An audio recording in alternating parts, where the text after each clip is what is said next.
आज आपण बनवूया होळी स्पेशल अगदी मऊ लुसलुशीत आणि टम्म फुगलेली पुरणपोळी।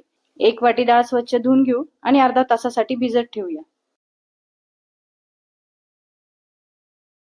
त्यानंतर कुकरमध्ये डाळ, पाणी, हळद आणि तेल टाकून कुकरच्या 3 शिट्ट्या करून घेऊ। आता पीठ भिजवून घेऊया। त्यासाठी 1 वाटी गव्हाचं पीठ, त्यात मीठ, हळद मिक्स करून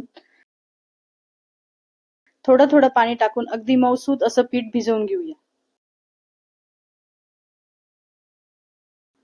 आणि हे पीठ अर्धा तासासाठी झाकून ठेवूया। इथे आपली डाळ शिजवून झालेली आहे।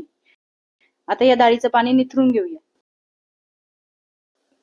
कुकरमध्ये किंवा कढईमध्ये शिजवलेली डाळ व 1 वाटी गूळ घेऊन मिश्रण मिक्स करून घेऊया। वेलची पावडर टाकून पुरण छान आता परतवून घेऊया। यामध्ये चमचा किंवा उलटनं उभं करून बघायचं, म्हणजे समजायचं आपलं पुरण या ठिकाणी शिजलेलं आहे। हे पुरण एका चाळणीवर घेऊन वाटीच्या साहाय्याने बारीक करून घेऊया। पुरण बारीक करून झालेलं आहे।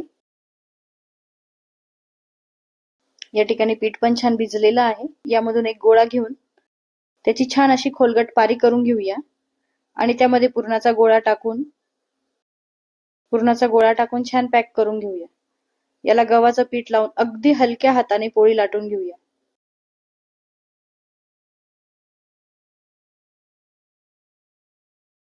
पोळीला दोन्ही बाजूने तूप लावून पोळी छान अशी भाजून घेऊया। व्हिडिओ आवडला असेल तर लाईक करा, शेअर करा, चॅनलला सबस्क्राईब करा।